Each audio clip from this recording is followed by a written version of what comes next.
أعوذ بالله من الشيطان الرجيم بسم الله الرحمن الرحيم لا إله إلا الله وحده لا شريك له أحد صمد لم يلد ولم يولد ولم يكن له كفوا أحد اللهم صل على سيدنا محمد وعلى آل سيدنا محمد وبارك وسلم وصل على جميع الأنبياء والمرسلين السلام علیکم ورحمۃ اللہ وبرکاتہ۔ متفرق مسائل میں ایک آج کل نے کافی جب سے یہ کچھ فرقے انٹروڈیوس ہوئے ہیں بڑی بحث ہے کہ جی وطر کے بعد کوئی نماز نہیں ہے، کیونکہ اہل سنت وطر کے بعد 2 نفل پڑھتے ہیں، اتنا تو پتہ نا آج کل۔ ٹھیک ہے، تو ہم وہ یہ دیکھنا چاہتے ہیں کہ اس کا جواز کیا ہے، ٹھیک ہے، اور کیا اس کا کوئی فائدہ ہے یا نہیں، بے وجہ پڑے جاتے ہیں یا کیا معاملہ۔ ٹھیک ہے، تو یہ حضرت عائشہ صدیقہ رضی اللہ عنہ سے جو پوچھا گیا کہ نبی کریم صلی اللہ علیہ وسلم کی جو رات کی نماز ہے اس کی کیا کیفیت تھی، تو آپ رضی اللہ عنہ نے فرمایا کانا یصلی 13 رکعہ، کہ وہ 13 رکعت پڑھا کرتے، 3 and 10، ٹھیک ہے۔ یصلی 8 رکعت، 8 رکعت نماز پہلے پڑھتے تھے، ثم یوتر، پھر وطر پڑھتے تھے، ٹھیک ہے، ثم یصلی رکعتین وہو جالس، اور پھر 2 رکعت جو ہے وہ پڑھتے تھے بیٹھ کر، ٹھیک ہے۔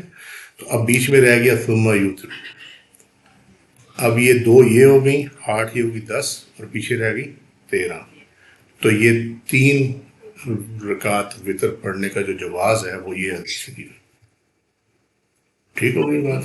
اچھا، پھر آگے وہ اور فردر کیفیت بتائیے، فَإِذَا أَرَادَ أَن يَرْكَعَ قَامَ فَرَكَعَ، کہ جب آپ ارادہ کرتے تھے رکوع کرنے کا، قیام آپ بیٹھ کر کرتے تھے اس میں، یہ سوری ہاں، جب وہ رکوع کرنا چاہتے تھے، یعنی جتنی طویل آپ نے پڑھنی ہے، آپ جتنی طویل پڑھنا چاہتے تھے پڑھتے تھے، قیام میں قرات کرتے تھے، جب آپ ارادہ کرتے تھے اب میں رکوع کروں تو پھر آپ رکوع کرتے تھے، ٹھیک ہے، اور کھڑے ہو کر رکوع کرتے تھے، ٹھیک ہو گئی بات، کھڑے ہو کر رکوع کرتے تھے۔ اب یہ دونوں سائڈ پہ آ جائے گا، کیونکہ اگر آپ کھڑے ہو کر قیام کر رہے ہیں تو پھر کھڑے ہو کر رکوع اس میں بھی یہ آ جائے گا، اور اگر آپ بیٹھ کے نماز پڑھ رہے ہیں تو پھر آپ جب رکوع کرنا چاہتے تھے تو کھڑے ہو کر آپ رکوع کیا کرتے تھے، تو یہ دونوں سائڈوں پہ یہ آ جائے گا، لیکن امتی کے لیے یہ نہیں ہے، امتی بیٹھ کے کر رہا ہے تو پھر بیٹھ کے وہ رکوع کرتے، اگر وہ کھڑے ہو کر کرنا چاہیں تو اس میں کوئی پابندی نہیں، کیونکہ سنت میں موجود ہے، لیکن وہ ایک جو کوڈ ہے، یونیفائڈ کوڈ ہے شریعہ کا، اس میں چینج ہو جائے گی، بس اور کچھ نہیں ہوگا، ٹھیک ہے۔ ثم یصلی رکعتین بین النداء والاقامہ من صلاۃ الصبح، تو پھر صبح کی نماز کی جو اذان ہے اور اقامت ہے اس کے درمیان 2 رکعت پڑھتے ہوئے، یہ 2 سنتیں ہوں گی، ٹھیک ہے جی۔ سو لہذا یہ جو حدیث کا یہ جو حصہ ہے نا، یہ کانا یصلی 13 رکعات، یصلی 8 رکعات، پھر 8 رکعت، پھر ثم یوتر 3 رکعت وطر، اور پھر 2 رکعت نفل، ٹھیک ہے، تو یہ 13 رکعت ہو جاتی، ٹھیک ہو گئی جی۔ اس میں وہ نہیں ہے مسئلہ وہ ایک وطر والا اور وہ سارا کچھ، اس میں وہ نہیں ہے، یہاں تک بات سمجھ میں آ گئی، ٹھیک ہے۔ صبح کی جو سنتیں ہیں وہ آپ علیحدہ ادا کیا کرتے تھے، بعض ان کو روایتوں میں انہوں نے یہ بنایا ہوا کہ وہ جو 2 بعد میں پڑھتے تھے وہ آپ پڑھ کے سو جاتے تھے، پھر اٹھ کے آپ سیدھا جو ہے نا فرض نماز پڑھتے تھے، تو جو بعد کی جو 2 پڑھتے تھے وہ دراصل آپ ان ایڈوانس پڑھ لیا کرتے تھے، اس کی فجر کی جو ہے سنت۔ اچھا، میں نے اس کو ٹیسٹ کیا، میں بتاتا ہوں نا ہم کو، وہ کہتے ہیں نا بحث قلعے کو چلتی ہے، ہم بتا سر پہ ہے سامان پہ میں نے یہ اس کو ٹیسٹ کیا، اور جو ٹیسٹ کیا تو جواب اس حدیث شریف کے مطابق آیا، یعنی وہ اجازت نہیں ہے کہ آپ نماز فجر کی اذان سے پہلے یا وقت شروع ہونے سے پہلے آپ 2 رکعت سنت پڑھ لیں، سمجھے۔ سو کوئی کچھ کہتا رہے، ہم اس کو چینج نہیں کر سکتے۔ تین چار باتیں کلیئر ہوگی اس میں۔ نمبر ایک کہ 13 رکعتیں رات کی نماز میں آپ پڑھتے تھے، 8 تہجد، 3 وتر اور 2 نفل۔ ٹھیک ہو گئی، ایک تو یہ چیز کلیئر ہوگی۔ دوسری کلیئر یہ ہوگی کہ جو ایک وتر کا رولا انہوں نے ڈالا ہوا ہے وہ نہیں ہے، ٹھیک ہے، وہ اگر کبھی تھا بھی، اور وہ میں نے اس کی جو روایات دیکھی وہ یہ ہے کہ اگر تمہیں یہ خطرہ ہو کہ فجر ہو جائے گی اور تمہارے پاس 3 کا ٹائم نہیں ہے تو ایک وتر پڑھ لو، وہ اس طرح ہے۔ اگر آپ نے اکٹھا کرنا تو پھر سارا کو اکٹھا ایسے کریں۔ لیکن جو آپ صلی اللہ علیہ وسلم کے قریبی صحابہ تھے وہ سارے کے سارے 3 رکعت ہی پڑھا کرتے تھے، اس طرح جس طرح اللہ کی رحمت سے ہم پڑھتے ہیں، یہ اسی کے عکس ہے جو ہم پڑھتے ہیں، ٹھیک ہے۔ اس کے بعد جو اگلی بات ہے وہ یہ ہے کہ جو سنت فجر کی ہے وہ علیحدہ نماز ہے، اور وہ بین النداء والاقامہ، ندا بلانے کو کہتے ہیں، آواز کو کہتے ہیں، یا اذان سے مراد ہے، اذان اور اقامت جو ہے اس کے درمیان یہ پڑھی جائیں گی، ٹھیک ہے۔ یہ کلیئر ہو گئی، اس میں کوئی مسئلہ نہیں ہے۔ اس کا ریفرنس یہ ہے صحیح مسلم کتاب صلاۃ المسافرین و قصرها، حدیث کا نمبر 17، باب کا نمبر 17، اور حدیث کا نمبر ہے 738۔ یہ نئی ترکیب میں ہے، پرانی ترکیب میں اس کا نمبر ہے 1724۔ ٹھیک ہوگی جی بات۔ اب مسئلہ یہ ہے کہ آپ نے بیٹھ کر جو رکعت پڑھی ہیں، نفل پڑھے ہیں، اس کے بارے میں ہمیں حکم یہ ملتا ہے کہ جب بیٹھ کے نفل پڑھے جائیں تو پھر اس کا ثواب آدھا ہو جاتا ہے، لیکن وہ ہے عذر کی صورت نہ ہو۔ اگر آپ ایسی سمجھ لیں گے جی اچھا نبی کریم صلی اللہ علیہ وسلم بیٹھ کر پڑھے تھے تو میں بھی بیٹھ کر پڑھ لوں، پرابلم نہیں ہے۔ اب وہ تو خیر اللہ تعالیٰ بھی اگر وہ اس طرح کرے کہ وہ سنت فالو کیا تو چلو ثواب پورا دے دیں، یہ تو اللہ کا اختیار ہے۔ مگر چونکہ حدیث موجود ہے اس کے اوپر، ٹھیک ہے، تو اس میں یہ ہے کہ یہ نبی کریم صلی اللہ علیہ وسلم کے لیے خاص تھا، اور اگر آپ اس کو فردر سمجھنا چاہیں تو یہ ہے کہ آپ کی تہجد کی نماز اتنی طویل ہوتی تھی کہ آپ کے جو پاؤں مبارک تھے اس پہ ورم آ جاتا تھا، تو ورم اٹ سیلف عذر ہے، یعنی ایک عذر ہے، سبب شرعی ہے کہ چونکہ وہ پیروں میں تکلیف ہوتی ہے تو آپ بیٹھ کے پڑھ لیں نماز، ٹھیک ہے۔ لیکن اس پہ یہ اثر جو ہے وہ موجود ہے کہ حضرت عبداللہ بن عمرو بن حوص رضی اللہ عنہ رسول اللہ صلی اللہ علیہ وسلم نے دریافت کیا کہ مجھے بتایا گیا کہ آپ صلی اللہ علیہ وسلم نے فرمایا کہ جو شخص بیٹھ کر نماز پڑھے اس کے لیے نصف نماز کا ثواب ہے، جبکہ آپ صلی اللہ علیہ وسلم بیٹھ کر نماز ادا کر رہے ہیں۔ آپ صلی اللہ علیہ وسلم فرمایا بے شک لیکن میں تم میں سے کسی کے جیسا نہیں ہوں، ٹھیک ہے۔ اللہ تعالیٰ ان کو پورا ثواب اس کا عطا فرماتا ہے، نصف ثواب جو ہے وہ نہیں ہوتا، وہ امتی کے لیے، اور وہ بھی تب ہے جب بغیر عذر کے پڑھے۔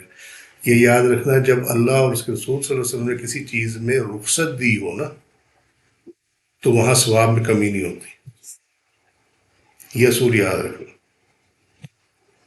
ٹھیک ہے۔ ہاں کثر بالکل وہی ہے کہ دو کی اس کو ثواب ملے گا، اس کو پوری نماز کا ثواب ملے گا۔ اچھا اب اس کی افادیت کیا ہے،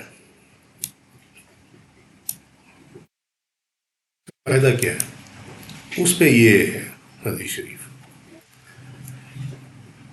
یہ ثوبان رضی اللہ عنہ فرماتے ہیں، انہوں نے کہا کہ ہم نبی کریم صلی اللہ علیہ وسلم کے ساتھ اس سفر میں تھے، فی سفرین کننا مع رسول اللہ صلی اللہ علیہ وسلم فی سفرین فقال ان هذا السفر جہد وثقل، تو آپ صلی اللہ علیہ وسلم نے فرمایا کہ یہ جو سفر ہے یہ بڑا تکلیف دہ ہے اور بڑا مشقت والا ہے، ٹھیک ہے۔ فَإِذَا أَوْتَرَ أَحَدُكُمْ، تو اگر تم میں سے کوئی وطر پڑھ لے، ٹھیک ہے، فل یرکع رکعتین، تو پھر 2 رکعت ساتھ اس کے بعد پڑھ لے، ٹھیک ہے۔ فل ہے نا، یہ دیکھو فا ہے، پھر دیٹ مینس آفٹر ورڈس۔ فَإِنْ اسْتَيْقَظَ، اگر اس کی آنکھ کھل جائے، بیدار ہو جائے، فائن انف، ٹھیک ہے۔ وَإِلَّا كَانَتَ لَهُ، اور اگر نہ کھلے تو اس کے سوا یہ کانت لہو تو وہ اس کے لیے کافی ہیں۔ اب کس کے لیے کافی ہیں؟ نمبر ایک، یہ ذرا غور کرنا اس پہ حدیث پہ، کیونکہ یہ مسئلہ کافی تمہارے معاملہ اس پہ حل ہو جائے گا. ٹھیک ہے. سفر میں تھے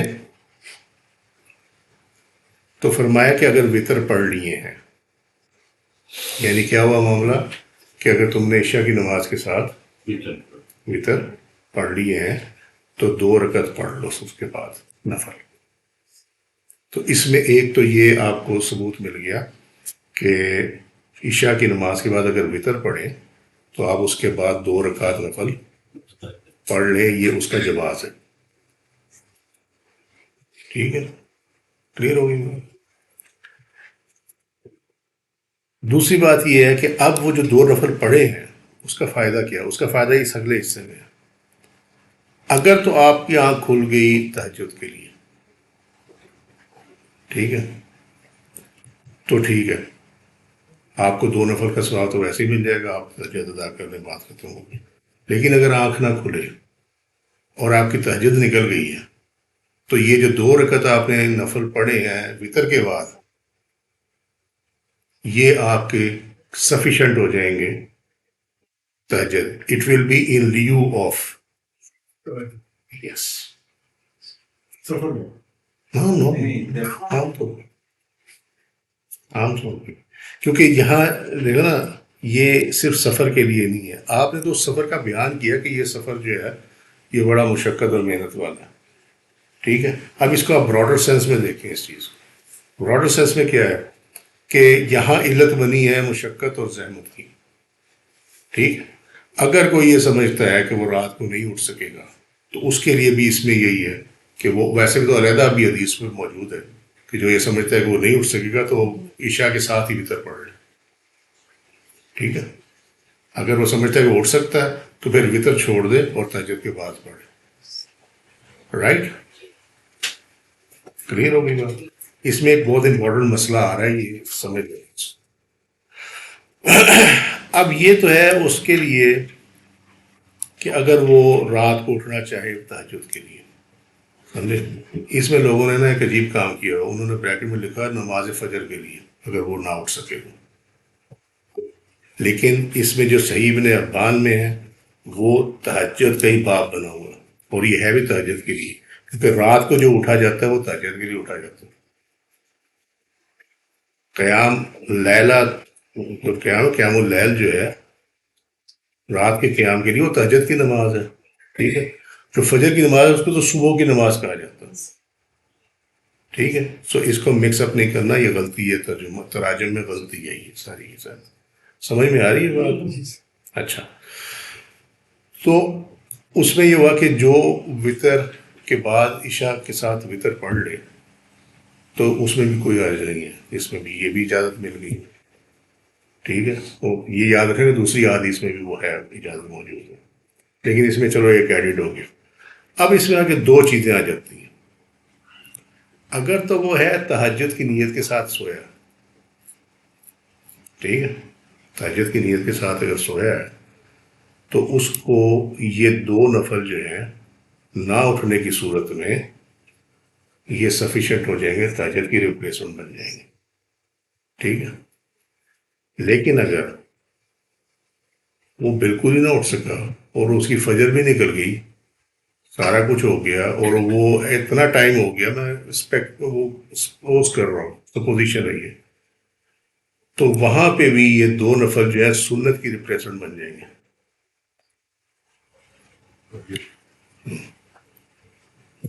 سمجھے. اب ذرا پیٹرن دیکھو عشاء کی نماز کا: 4 سنت، 4 فرض، 2 سنت، 2 نفل. یہاں رک جائے کیونکہ اس کے بعد وطر ہے. اب اگر یہ 2 نفل آپ نے اس کے ساتھ پڑھے ہیں نا 2 سنت کے ساتھ، اور آپ نے وطر چھوڑ دیے ہیں تہجد کے ٹائم میں پڑھنے کے لیے، اور اس میں آپ کی آنکھ نہیں کھلی، تو پھر یہ جو 2 سنت کے بعد 2 نفل آپ نے پڑھے نا یہ سفیشینٹ ہو جائیں گے تہجد کے لیے. وطر کی قضا ہوگی کیونکہ وہ واجب ہے. پڑھ نہیں سکے. اور وطر کے لیے واجب نیت کی ضرورت نہیں ہوتی، وہ تو اس میں واجب ہی ہے، تو پڑھنا ہی ہے اس نے. تہجد کے لیے نیت کی ضرورت ہے کہ میں نے تہجد کے لیے اٹھنا ہے، یہ مراد ہے اس سے. ٹھیک ہے. وہ نہیں اٹھ سکا ٹھیک ہے. تو یہ جو دو سنت کے ساتھ جو دو نفل ادا کیے نا یہ آپ کی تہجد کو کور کر دے گا. اس کو یاد رکھیں کہ اگر آپ تہجد پڑھنے کی نیت سے سوئے ہیں کہ میں نے اٹھ کے تہجد پڑھنی ہے, in that case it will be replacement of تہجد. اور اگر آپ ویسے ہی سو گئے ہیں وطر کے بعد دو نفل پڑھ کے, ٹھیک ہے, اور آپ کی حالت ایسی تھی بیماری یا میڈیسن لی ہوئی ہے کچھ ہی ہے, تو آپ کے پاس اتنا ٹائم ہی نہیں بچا کہ آپ وہ دو سنت اور دو فرض جو ہیں فجر کے وہ قضا کر سکیں, ٹھیک ہے.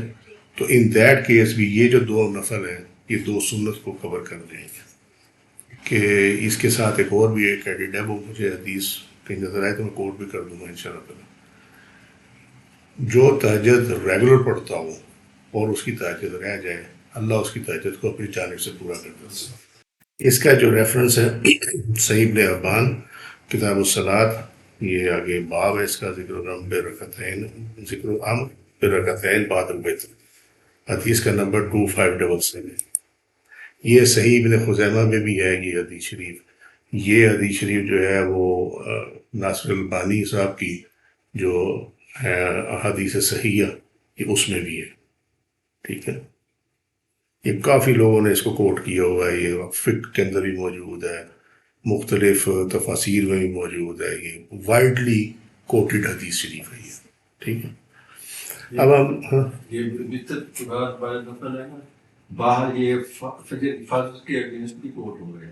نہیں یا نفل رہ گئے تو وہ وطر پورے ہو جائیں. نا اس میں ٹیکنیکل فالٹ ہے. اس کے اندر ٹیکنیکل فالٹ یہ ہے کہ جو نفل ہے نا یہ اس کے تھرڈ لیول ہے نماز میں جو گریڈیشن ہے, ٹھیک ہے. فرسٹ لیول جو ہے وہ فرض کا, سو جو نچلا لیول ہے وہ تیسرے نمبر کا جو تھرڈ لیول ہے وہ فرسٹ لیول کو ریپلیس نہیں کر سکتے, سمجھ گئے.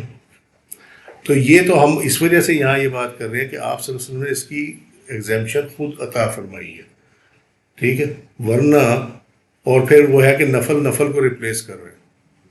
تہجد کے نفل ہے نا, نفل کو ریپلیس کر رہے ہیں. اب کو جی سنت جو ہے سنت بیسکلی نفل ہے, ٹھیک ہے.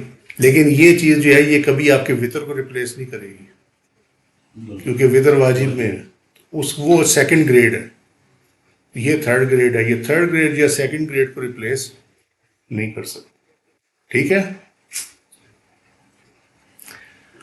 اب یہی بات آگے جو اگلا ٹاپک ہے اسی سے ثابت ہو جائے گی. ہم تمہیں سمجھاتے ہیں, اللہ نے فقہ میں بھی پڑھایا کہ اگر ایک آدمی جو ہے وہ اس نے فرض نماز پڑھ لی اور اس کو بعد میں پتہ چلا کہ تو جماعت تو اس نماز کی, فار ایگزامپل اس نے عصر کی فرض نماز پڑھ لی اکیلے, اب اس نے دیکھا کہ جماعت کھڑی ہوگی, ٹھیک ہے. تو تمہیں بتایا جاتا ہے کہ ٹھیک ہے جماعت میں شامل ہو جاؤ لیکن تمہاری وہ نفل نماز ہوگی. یہی بتاتے ہیں نا, کیونکہ فرض ایک دفعہ پڑھا جا سکتا ہے, وہ آپ نے پڑھ لی ہے, رائٹ. ایک وقت کا جو فرض نماز ہے وہ ایک دفعہ پڑھی جا سکتی ہے, وہ آپ نے پڑھ لی ہے. اس کا جو ثبوت ہے وہ یہ صحیح مسلم کتاب المساجد و مواد الصلاۃ چیپٹر 5 حدیث کا نمبر 534 اور پرانی ترکیب میں 1191. یہ طویل حدیث ہے, اس کا یہ حصہ ہے کہ نبی کریم صلی اللہ علیہ وسلم فرمایا ان قریب تمہارے عمرہ وہ ہوں گے جو فرض نماز کی ادائیگی میں اتنی تاخیر کریں گے کہ نماز کا وقت فوت ہونے کے قریب ہو جائے گا, ٹھیک ہے. جب تم انہیں ایسا کرتے دیکھو تو اپنی نماز وقت پر ادا کر لو اور ان کے ساتھ نماز کو نفل نماز بنا لینا, ٹھیک ہے. تو وہ جو آپ ان کے ساتھ جب باجماعت پڑھیں گے تو پھر آپ نفل کے اس میں آپ نیت کر لیں کہ میں ان کے پیچھے نفل پڑھ رہا ہوں. اب یہاں فرض پہلے گریڈ میں ہے اور نفل جو ہے تھرڈ گریڈ میں ہے. تو فرسٹ کی جو نیت ہے اس میں تھرڈ گریڈ ادا ہو سکتی ہے, یہ حدیث اس پہ اتھارٹی ہے, ٹھیک ہے. مگر آگے جو ہے وہ اگر کوئی نفل پڑھ رہا ہے اور اس کے پیچھے آپ فرض نیت کر لیں تو وہ نہیں ہو سکتا, کیونکہ third grade can not pull the first grade. I got your point. لیکن قضا جو ہے نا وہ کبھی باجماعت نہیں ہوتی. صرف ایک صورت میں قضا باجماعت ہوتی ہے کہ جب نماز ہی قضا باجماعت ہوئی ہو, ٹھیک ہے, ادروائز نہیں ہوتی. یعنی ایک پوری جماعت ہے، وہ سفر میں ہے، اور ان ساروں کی جو نماز ہے وہ قضا ہو گئی، ٹھیک ہے، تو پھر اس کی جو قضا ہے وہ باجماعت ہو سکتی ہے، یہ احادیث میں موجود ہے، ادروائز نہیں ہو سکتی۔ اور عشاء اور فجر کی نماز باجماعت ادا کرنے کی فضیلت۔ حضرت عثمان بن عفان رضی اللہ عنہ نے رسول اللہ صلی اللہ علیہ وسلم کو فرماتے ہوئے سنا، من صلی العشاء فی جماعت، جس نے نماز عشاء کی جماعت کے ساتھ ادا کی، فکأنما قام نصف اللیل، تو وہ ایسا ہے جیسے اس نے آدھی رات نماز پڑھی مسلسل، سمجھے؟ ومن صلی الصبح فی جماعت، اور جس نے فجر کی نماز جماعت کے ساتھ پڑھی، فکأنما صلی اللیل، فکأنما صلی اللیل کلہ، تو وہ ایسا ہے جیسے اس نے پوری رات جو ہے وہ نماز پڑھی، ٹھیک ہے، یہ فضیلت ہے اس کی۔ صحیح مسلم کتاب مساجد و مدارس الصلاۃ، یہ چیپٹر 46، اور یہ حدیث کا نمبر ہے 656، نئی ترکیب میں 1491 جو ہے وہ پرانی ترکیب ہے۔ بات یہ ہے، اگر آپ یہ سمجھتے ہیں کہ وہ جو مسلک ہے وہ دین کی بنیادوں کو ہلا دیا انہوں نے، تو پھر آپ اس کے پیچھے نماز نہ پڑھیں۔ اگر آپ کے پاس اویلیبل ہے دوسری آپشن، اگر اویلیبل ہے، اگر اویلیبل نہیں ہے، ٹھیک ہے، تو پھر نماز چھوڑنے سے بہتر ہے اس کے پیچھے نماز پڑھ لیں۔ باجماعت چھوڑنے سے ہاں، باجماعت چھوڑنے سے بہتر ہے کہ ہم اس کے پیچھے نماز پڑھ لیں۔ کیوں کہ وہ پڑھ بھی قرآن ہی رہا اور سجدہ بھی اللہ کو کر رہا۔ اس حد تک جو ہے آپ اس کے ساتھ کامنالٹی میں ہیں تو وہ نماز ہو جائے گی، کوئی مسئلہ نہیں ہے۔ یہ ان کے فتوے عجیب و غریب ہیں کہ وہاں جا کے نا اس میں حج پہ بھی اپنی جماعتیں کراتے ہیں، خانہ کعبہ میں کوشش کرتے ہیں، وہ انہوں نے بین شین کر دیا، سنا کیا کیا، اللہ بہتر جانتا ہے کیا کیا۔ بھائی وہ خانہ کعبہ میں وہ لوگ ہیں، وہاں جماعت ہو رہی ہے، سجدہ وہ اللہ کو کر رہے ہیں نا، وہ آپ اللہ کو سجدہ۔ امام ابو حنیفہ کا فتویٰ یہی ہے کہ جو شخص رخ کعبہ میں سجدہ کرے اللہ کو، یعنی سمت کعبہ میں اللہ کو سجدہ کرے، ٹھیک ہے، اور نماز جو ہے اس طرح پڑھے جس طرح پڑھنی چاہیے، تو اس کے پیچھے نماز جائے گا، بس بات ختم ہو،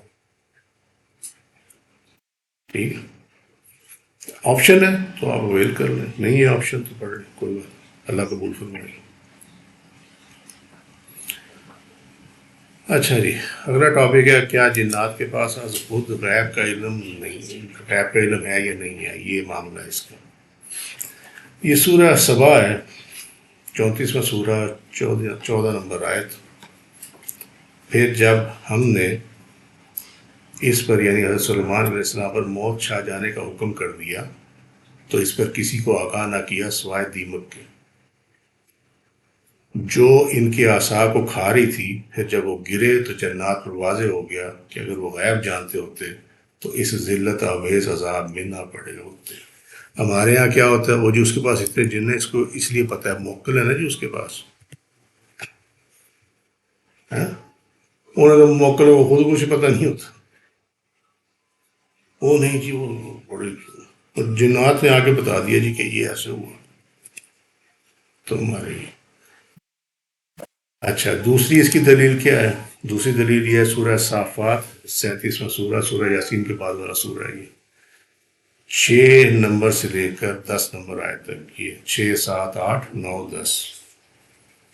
بے شک ہم نے آسمان دنیا یعنی ستاروں اور سیاروں کی زینت سے آراستہ کر دیا، انا زینا السماء الدنیا بزینۃ للکواکب، ٹھیک ہے، اور انہیں ہر سرکش شیطان سے محفوظ فرمایا، وحفظا من کل شیطان مارد، ٹھیک ہو گیا جی۔ وہ شیاطین عالم بالا کی طرف کان نہیں لگا سکتے اور ان پر ہر طرف سے انگارے پھینکے جاتے، لا یستمعون الی الملاء الاعلی ویقذفون من کل جانب، ان کو بگانے کے لیے دہوراً، وَلَهُمْ عَذَابٌ مُّوَاصِلٌ، اور ان کے لیے دائمی عذاب، إِلَّا مَنْ خَطَفَ الْخَطْفَةَ فَأَتْبَعَهُ شِهَابٌ ثَاقِبٌ، مگر جو شیطان ایک بار جھپٹ کر فرشتوں سے کوئی بات اچک لے تو چمکتا ہوا انکارا اس کے پیچھے جاتا ہے، جس کو شاہ ثاقب کہتے ہیں، کامٹ اس کو کہا جاتا ہے، ٹھیک ہے.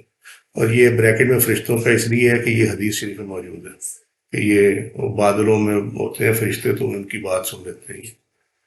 تو جب یہ اگر ایسا ہو جائے تو پھر ان کے پیچھے جو ہے وہ کامٹ بھیجی جاتی ہے، اور وہ کامٹ نہیں جان چھوڑتی، جیسا وہ نہیں چھوڑتا ٹارپیڈو جان نہیں نہ چھوڑتا، وہ کامٹ بھی جان نہیں چھوڑتا جب تک کہ وہ اس شیطان کو ہٹ نہ کر دے.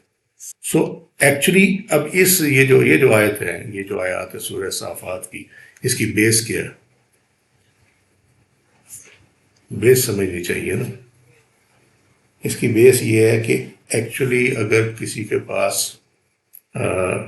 وہ ہے کشف ہے نا، علم غیب اللہ نے کسی کو عطا کیا ہے، وہ ایکچولی علم غیب جو ہے that is the part of لوح محفوظ. اور لوح محفوظ ہے کہاں؟ عرش پر. اس لیے یہ عالم بالا کی طرف بھاگتے ہیں خبر لینے کے لیے، ٹھیک ہے. اب معاملہ یہ ہے کہ جو لوح محفوظ میں درج ہے نا، اس کی امپلیمنٹیشن جو ہونی ہے دنیا میں، وہ آرڈرز جاری ہوتے ہیں فرشتوں کو، ٹھیک ہے. وہ جب فرشتے جو ہیں وہ جب چلتے ہیں تو وہ آپس میں بات چیت کرتے ہیں، یا اگر انہوں نے اگلے فرشتے کو پیغام دینا کہ بھئی یہ حکم ہوا ہے، یہ جا کے جو ہے یہ کر دے، وہ یہ اچک لیتے ہیں پہلے آسمان کے پاس، ٹھیک ہے. یہ جو جنات ہے اس پہ پھر ان کے پیچھے جو ہے وہ حافظ ثاقب بھیجی جاتی ہے. اب یہاں سے اس آیت سے ایک اور مسئلہ تمہارا حل ہو جائے گا، سمجھے؟ وہ کشف ہی نہیں ہے جو کہ جنات کے مرہون منت ہو، وہ کشف اصلی نہیں ہے. کشف اصلی وہ ہے جو کہ اللہ تعالیٰ امتی کو، نبی کو نہیں، کیونکہ نبی اور رسول کے لیے تو فرشتہ وہی لے کر آتا، ٹھیک ہے. ان کے پاس جو کچھ ہے وہ دو پارٹ میں ہے، تین پارٹ میں. نمبر ون وہی فرشتہ لے کر آئے، نمبر ٹو الہام ہو جیسے کہ یہ امتی کو ہوتا. تو جو کشف آپ کو جو اللہ تعالیٰ نے علم غیب کا علم دینا ہے، وہ ایکچولی ڈرا ہوگا کہاں سے؟ لوح محفوظ سے، اور وہ فرشتوں کے ذریعے ہوتا ہوا فرشتہ ملم کو ملے گا، وہ آپ کے قلب میں اس کو انفیوز کر دے گا، ٹھیک ہے جی، انفیوز کر دے گا اس کو. یہ کلیئر ہوگی بات. یہ ہے جو اصل ہے، اور یہی ہے جس کو کہتے ہیں، کیا کہتے ہیں؟ کشف الہام. یہ کشفی کسب نہیں ہوتا. کشفی کسب وہ ہوتا ہے جو آپ اس کے لیے مجاہدے کریں، چلے کریں، تب آپ کو. یہ جو ہے یہ پرٹیکولر نشانی ہے انبیاء، رسل اور اولیاء کی، ٹھیک ہے. اولیاء کے پاس فرشتہ نہیں آتا وہی لے کر، وہ چیپٹر ان کا نہیں ہے. باقی جو ہے وہ وہی جو ہے اس طرح اپنا جو کشف ہے وہ قلب پہ نازل کیا ہے، ٹھیک ہے. اسی وجہ سے جو اس کی آپ کہہ لیں کہ کریکٹنس ہے، اس میں فرق ہوتا ہے. نبی کے لیے کلیئر ہوتا ہے سارا کچھ، کیونکہ ساتھ فرشتہ بھی ہے اور سچے خواب بھی ہیں. ولی کے لیے فرشتہ نہیں ہوتا جو اس کو سامنے کھڑے ہو کے بتایا کہ یہ ایسے ہے، ٹھیک ہے. سمجھ میں آ رہی بات؟ لیکن اس کو الہام کا چیپٹر اس کے ساتھ ہے اور خواب کا چیپٹر اس کے ساتھ ہے. تو سم ٹائمز یہ ہوتا ہے کہ وہ ماحول کی وجہ سے یا ارد کی وجہ سے یا کسی وجہ سے بھی وہ اس کو 100% انڈرسٹینڈ نہیں کر پاتے، ٹھیک ہے. جتنا وہ کر پاتے اتنا وہ بیان کر دیتے، یہ وجہ ہوتی ہے اس کی. لیکن سورس جو ہے وہ سیم ہوتا ہے. فرشتے کے تھرو آتا ہے، یہ کسی جنات کے تھرو نہیں آتا کشف، فرشتے کے تھرو آتا ہے. لیکن وہ فرشتہ ظاہر نہیں ہوتا نا، کل میں الہام پیدا ہوتا ہے، اللہ تعالیٰ اس میں اس کو قائم کر دیتا ہے، ٹھیک ہے. وہ ایک اور وہ علیحدہ چیپٹر ہے، اس کی بحث میں تم لوگ نہ جانا کیونکہ وہ تم پھر کنفیوز ہو جاؤ گے. But yes you can hear the voice very clearly like you are hearing my voice, سمجھے. ویری کلیئر، اس میں کسی قسم کوئی ابہام نہیں ہوتا۔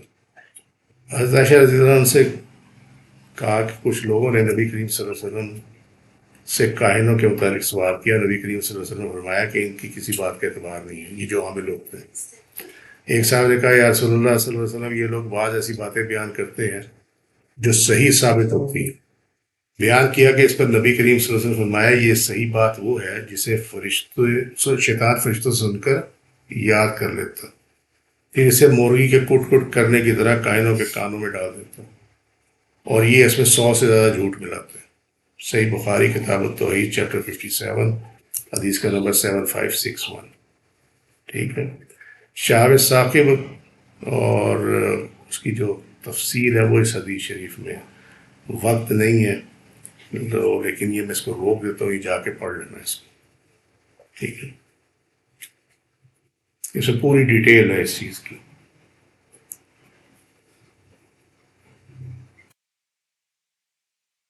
اور اس کا ریفرنس ہے صحیح مسلم کتاب السلام چیپٹر 35 5819 اس کا نمبر ہے، اور نئی ترکیب میں اس کا نمبر ہے 2229۔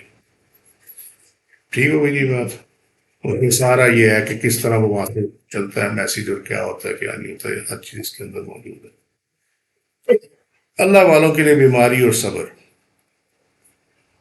ابراہیم بن مہدی السلمی اپنے والد خالد سلمی سے، اور وہ اپنے والد سے جنہیں رسول اللہ صلی اللہ علیہ وسلم کی صحبت کا شرف حاصل تھا، روایت کرتے ہیں کہ میں نے رسول اللہ صلی اللہ علیہ وسلم کو ارشاد کرتے ہوئے سنا، بلا شبہ خاص بندے کے لیے جب اللہ تعالیٰ بلند مرتبہ مقرر فرماتا ہے یہ ہے، ان العبد اذا سبقت له من اللہ منزلہ۔ ٹھیک ہے،